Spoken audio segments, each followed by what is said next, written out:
Hey, it's your host, Paul Nelson, here on the Midlife Dating Podcast. And in today's episode, with the assistance of dating coach Laurie Gerber, we're going to discuss a variety of topics surrounding the balance of momentum versus trust when it comes to the preliminary or budding development of a potential new dating relationship. Now, we come at this from two different angles. Laurie's approach, coming from a woman's perspective, prioritizes trust, pacing, and safety. So attraction has room to grow. My approach, coming from a man's lessons learned on the street perspective after many first date reps, prioritizes momentum and taking the lead, building upon your situational opportunities to increase the likelihood that you'll get a chance to get in front of the person that you want to meet.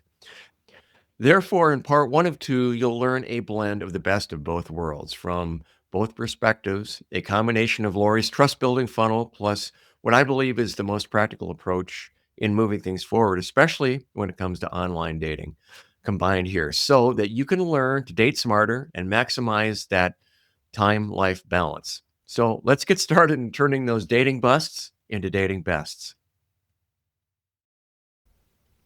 All right, welcoming back to the Midlife Dating Podcast, we have Laurie Gerber, founder Reporting of for duty.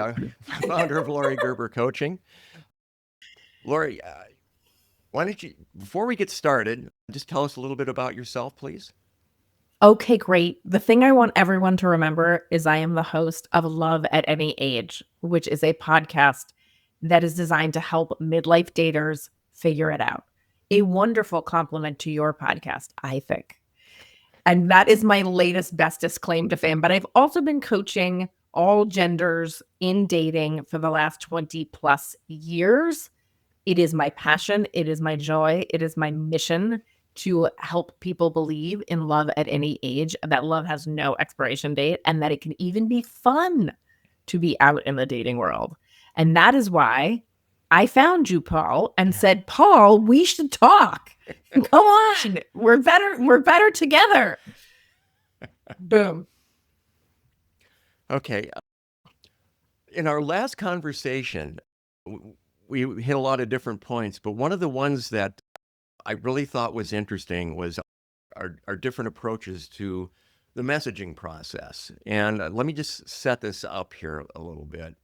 For instance, and this comes back to online dating. And for instance, I utilize online dating in little snippets of time, but I use that as a tool combined with other things. For instance, I go out and I try and make myself available in other aspects of life.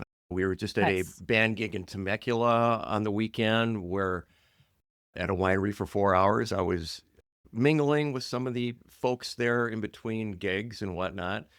I also spent time at Costco and Vons and Trader Joe's talking to the checkers. I went to Starbucks with a laptop and also a tea place down the street, making myself available for conversation, see what would come up there. And I was even on, I'm in an alumni group for personal growth. So I was on that, but most of them are long distance or out of state. And aside from that, and the winery for many, I'm not running into a lot of single boomers or Gen Xers, if you will.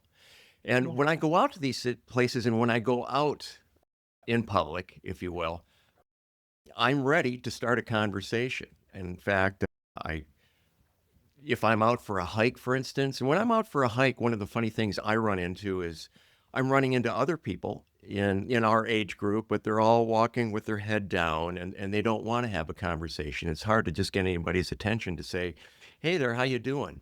And Right. if I go into a coffee shop, for instance, I will wear apparel sometimes if I am out hiking or whatnot, and to start a conversation. And so I have this Right. T-shirt that says, let's eat Bob or let's eat Bob. It's about how commas save lives. And this is, Such a good conversation starter. yes, exactly. And so That's these are some cute. of the things that we talk about in the personal growth group that I'm in that we can help market ourselves. And I'm Right. also prepared when I get out to these things or I'm meeting in person is I have a card here that's got my picture on it and my name and my phone number. And it's a Google phone number, by the way, which we'll talk about in a little You bit. are nailing this. Yes. And so Yes. I'm ready. I'm ready. So if I You are start a ready. conversation with somebody in the grocery store, I can whip one of these out and I'm going to say, hey, let's talk further. Or let's get a cup of coffee. Here's my name and number. And it's just basically a personal card telling me about it. And if they scan it, there's a barcode on it. It says scan for positivity. And it's got a video there on the Maui morning habit, which is how I start my mornings. And it's also got some good positive songs on it, plus another spot where they can click or touch to dial my phone. So what I'm getting at in all this is when I am out, I didn't run into a lot of people that I could talk to, singles in my age group. So what this brings me to is the utilization of online dating and the dating apps. And wait. Before yes. you move on, I'm sorry. Okay. Yes. Can I yes. talk to you about in real life dating for a moment? Because Absolutely. Yes. you just said so many minutes about meeting people in real life, and you didn't let me coach you at all. Okay. May I? Yeah, absolutely. Okay. So are you starting conversations with people you think are cute or not? Just anybody. Are you starting conversations with people who you think are cute? Sometimes. Okay. I'm an equal opportunity conversation starter. So Why? because I want to be a pleasant person. I am open. I want to learn about people. I want to learn about things. And so if I have a conversation with a checker at Costco, that can be a good conversation. If I start a conversation with somebody sitting at the coffee table adjacent to me at Starbucks, Okay. they could be in my age group. They may not be in my age group. I'm just a little worried that the amount of time you're spending talking to anybody actually limits the amount of time and energy you have to talking to your target market, which is what I would suggest. I would suggest, I'm not saying don't be friendly with humans, of course. That's great. That's great vibes. And the lady at one checker down might be watching you chat up the checker and think, oh, what a nice, gregarious, friendly, cute guy. Maybe I'll bump into him in the parking lot. So I have no problem with you being generally friendly. I think your strategy would benefit from being streamlined to I will flirt with two cute women in my age group that have no ring on their finger every time I go out. Right? That would be a much better strategy, I think. Yes. My counterpoint in that would be is a lot of times when I go out, I'm not finding anybody. Okay, great. I appreciate that. I also think I think the supermarket is good. I think wherever you already go are good places, but I also feel like the gym and other athletic, because I think you are an athletic guy. I think you care about your health and well-being. Absolutely. Those would be the best places to invest more time to meet people in real life. And you've done a great job with listing the places that you go to meet people in real life. I do believe if you had to add 2 or 3 more places, you could. Where you would then, it's still not, you're right. Everyone's in their phones. You're absolutely right. Everyone's in their phones. Everyone's online. Everyone's on tech. Everyone's afraid of human contact. You're right. However, it's still a really good idea to play the in real life game and chat people up in real life. Yes, and one of the approaches I'm doing to that coming up here, by the way, is I've registered for speed dating, which is one of the things I will do as often as I can. That was going to be on my list. Very good. That's in January that I have that set up. I'm also, a while back, I visited the local pickleball place, which is indoors here. Oh my God, you're reading my mind. Yes, and so I'm. That's part of my strategy in setting these things up to meet more people in my age group, if you will, plus meetup groups. But that's also it's like you're reading off my list. I want to say something about that card. Okay, I want to say something about the card, and I want to say something about what attracts a woman when she first encounters you. I'm sure you know this, but there is a delicate balance between showing interest and being needy. Yes. Right? Yes. Okay. So you want to show interest. You do not want to seem needy at all. We're in agreement, right? Yeah, oh, absolutely. Okay. I can. So to start a conversation, you do have to catch someone's eye and say, like make some sort of gesture of Mhm. recognition of that person and then clock what you get back. And if you get a smile and her eyes light up, you really could go, I wanted to tell you how nice that color is on you. Hope you're Mhm. not offended. Right. And then each interaction after that has to be based on her reaction. If she's come hither, you can say another sentence. If she's go away, you have to go away. Right. But that card, the minute you give that card out as a woman, I'm telling you, my read is desperation. Oh, I don't if the conversation goes and flows in a significant way where there is obvious interest, then I will get the card out, but I don't I do would that not otherwise. suggest that. I would Okay. suggest, would you give me your number? I would suggest, would you give me your number? And that's it. I know, and I'm sorry, but that Mhm. card is not giving off, I'm hot and everyone wants me. That card is giving off, I'm in a program and they told me to make this card. Yeah, well, okay, so I understand. Absolutely understand and what you're talking about here. And I'm not one of those kind of guys where I meet somebody and I'm like, well, here's my number, call me. If the conversation flows right, it has to flow correctly for me to do that. Because there's a lot of gals are not going to give out their number. So this is one of the Well, few if they ways. say no Yeah. to Yeah, giving out their number, then you yes. can give them the card. Yes, And well you can use that card with anybody besides women you're attracted to. Like mhm. seriously, use the card, just not for women you're attracted to. Unless they won't give you their number. Then you can give it out. Truly, it's adorable, right? But it's just not sexy in a Oh, first meeting. exactly. What I'm getting at is if the conversation flows to where there is interest and you want to get together, and yes, I understand what you're saying, and I have no qualms about asking for the number, but I have the card prepared for these situations. It's not like I go out and say, "Here's my card." I You don't and do I that. are on the same page. We're on the Hmm. same page. You and I are on the same page. What I'm telling you is how you describe that card and how Hmm. you describe that card's hard work to depict who you are. Hmm.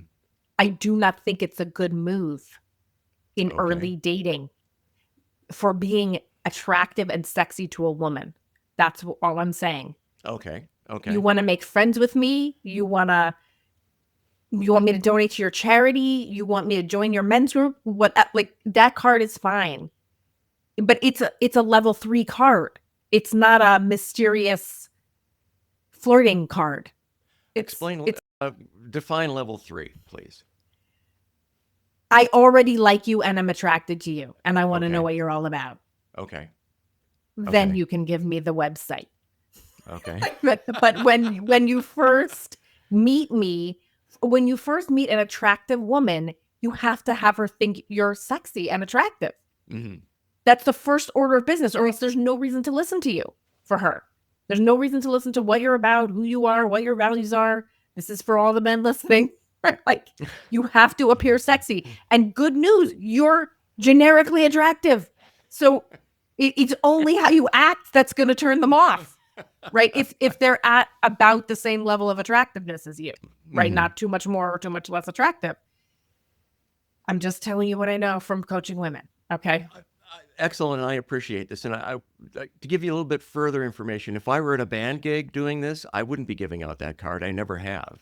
I would be straight up asking, which I have in the past, for a phone number. So, Cool. but So I have that. when has the card worked in any I scenario? zero right now.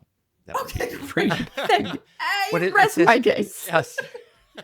That's, But I have it prepared. It's there. It's just I here am I a am. results-based coach, Paul. Results-based coach. Give me the data. Okay. I think you did that for you. Like you're clarifying who you are, what you Ye- stand for, and that's That would be awesome. absolutely But correct. don't Yes. give it to a woman. Okay. And now we can talk about online dating. Awesome. Okay. And so my point being, in actually going out into the real world and organically trying to meet people, I run into these snippets of time where online dating makes the most sense. If I've got 20 minutes here or 20 minutes there, uh, and when it comes to online dating, I limit myself to 20 minutes per day, maximum of that. I will not exceed that. Depending on how you Google it, you can ask Google, and it'll tell you that the average person is doing 50 minutes a day, the single person, when it comes to utilizing the dating apps per day. And uh, I'm a quality of life type person. My time is pretty valuable, and 50 minutes or an hour.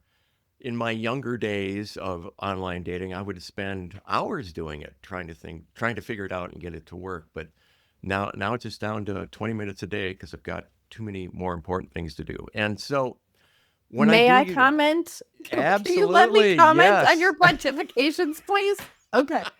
Guys, when you're dating, you bring up a topic, then you ask the lady for her to talk. Then you bring up a topic, then you ask the lady to talk. You don't do 7 topics in a row. Let the lady talk too. Okay. Yeah, I'm Paul. sorry. My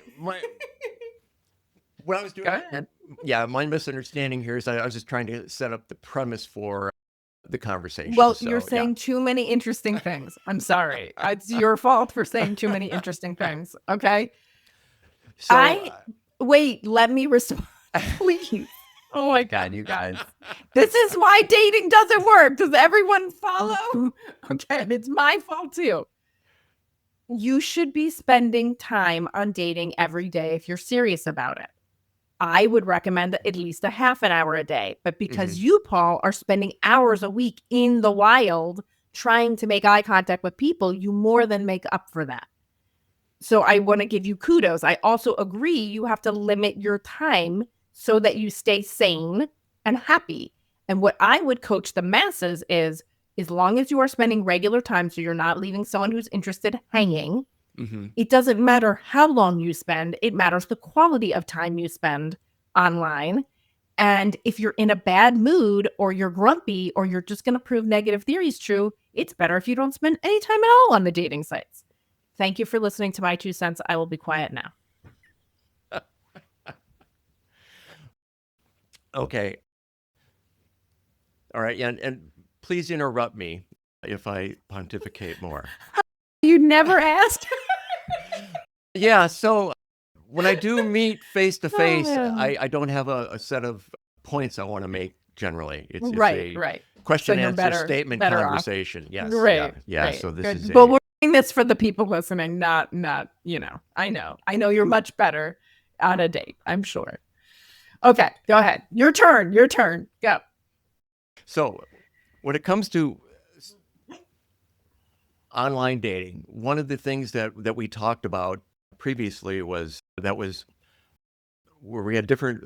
I don't I don't want to say opposing points of view. That may be one of them, but I think one of the other ones is how we approach things. And one of the things I talked about was for me, I utilize a 3 message process, and where talked about the thing that gets me ghosted 90% of the time, and that is asking for the phone call. And I wanted to dive a little bit deeper into that in the aspect of because you brought up safety, Right. and what I would like to take a look at is a lot of the apps, and I know we talked about this for a few moments, was the ability to take a call.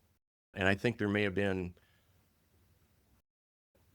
maybe some miscommunication or just not being able to add context to some women do not. I can understand the aspect of safety and they don't want to give out their phone number. And we talked about the Google number, which is I have one of those, and I would recommend anybody that's being associated with online dating to have one of Agree. those Google numbers, Yep. or they should utilize the voice thing that's on the app, or the you could do the 100%. FaceTime that's on the app also. Right. I Great. do run Great into a lot of recommendation. women that that have no problem giving their phone number out also. But anyway, I'm of the opinion, and I'd like to learn from you where I may need to make some adjustments in this, is being a baby, I'm on the tail end of the baby boomers, and I'm all about getting to the date. I want to get to the meetup. I want to meet face to face as quickly as possible.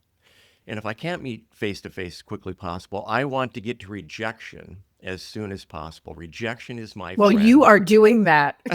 We're succeeding. I If want to that get is your mission, then you're succeeding. yes. Yes. And Okay. so But you yeah, see how those are two interestingly connected goals that you're yes. working at the same time. And Yes. so if we look at online dating and messaging, and if we take some of what goes on in online dating, as far as speed, we talked about how fast online dating can be, and maybe the legacy websites would be a better way. Sometimes it's just not easy to get into that.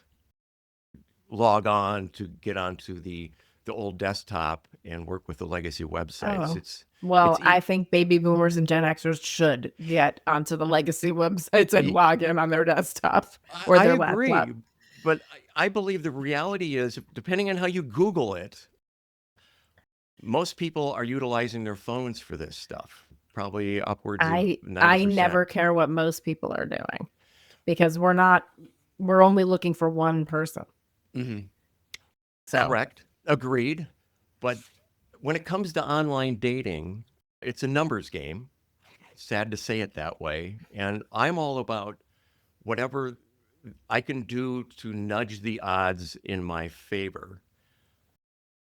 Now, nudging the odds, I yeah. think the same way, Paul. Like Okay. we're on the same page on that, but I have a slightly different idea about that than you do. And I'm happy to share that. But Yes, I yes. appreciate your desire for speed to rejection and in person. I agree with everything you're saying, that it's a Mhm. numbers game that you need to churn. You know, I agree with everything that you're saying. I just think then what I would coach you to do is a little different than what you're doing. And that's what will get you a better result.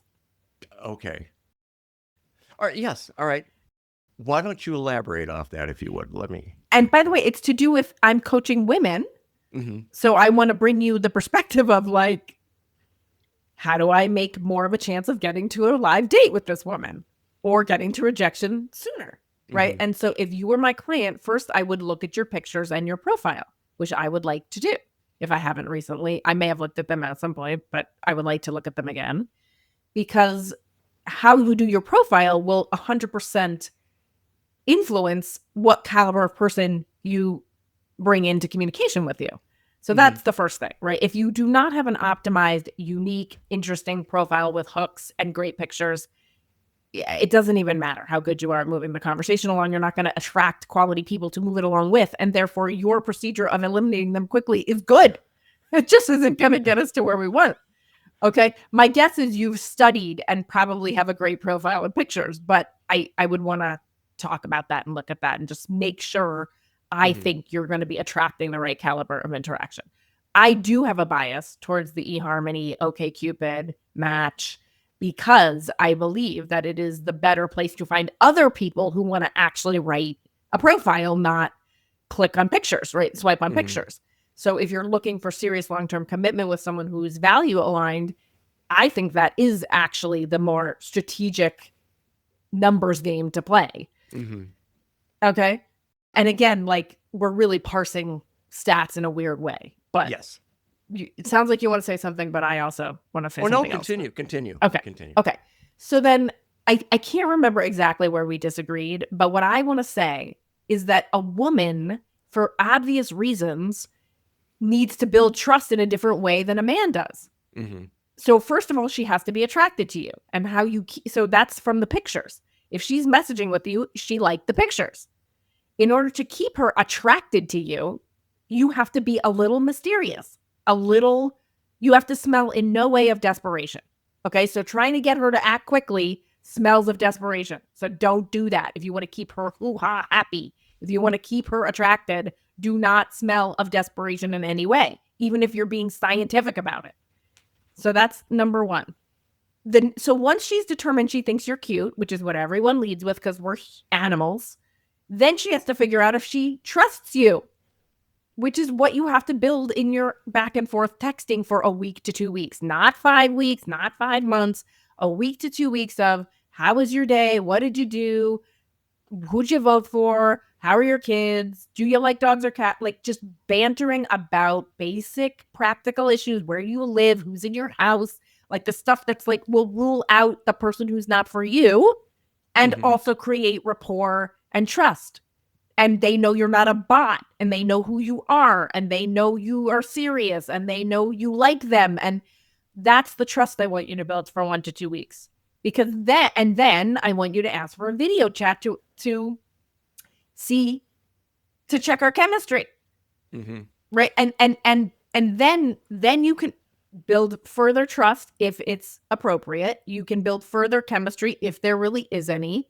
And then you can ask some more head questions, I call them, right? Like practicality questions to see, could this relationship go anywhere? If she has cats and you're allergic to cats, it was nice meeting you. Great practice. Thank you. Goodbye.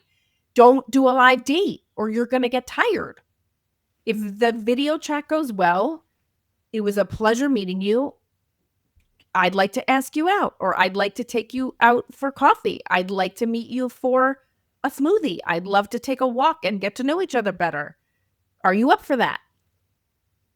And then they'll say yes or no, and then it'll be done. You'll either get a live date or it'll be done. Okay, go ahead. Talk back. I know you have things to say. Well, well, that's the end of part one. We'll have part two coming up next week. Let's take a moment to review what we've learned. Today, we discussed the foundation for dating smarter midlife, how you build trust at a pace that works for both the guy and the gal, with respect to the realities that boomers and Gen Xers face when it comes to the quality of lifetime balance. But here's the tension: finding equilibrium when it comes to momentum. Moving too fast and potentially looking desperate, or setting off the pressure alarm, or too slow, which can kill momentum, or matches lose interest, or even get distracted before you get a chance to even meet. Same goal, two different perspectives. Therefore, in part two, we get to the bread and butter of momentum versus trust in the real world, keeping the odds in your favor without coming on too strong, and quality over quantity mindset mixed with effective messaging techniques that fit within your time life balance. Now, one thing I'd like to mention here is that I didn't get a chance to do a good job of explaining to Lori the reasoning why I chat people up in everyday life. And in my early 50s, I was a very shy person. It took several years of hard focused work through workshops and personal growth to actually reverse that. So I could be an outgoing conversationalist at will, if you will. And this skill is like a muscle, and if you don't exercise that muscle, you'll lose the skill that you worked so hard at cultivating. So, okay, guys and gals, it's been fun, and I look forward to being with you on the next episode to take your dating experience from a bust to a best. And that's a really good place to be.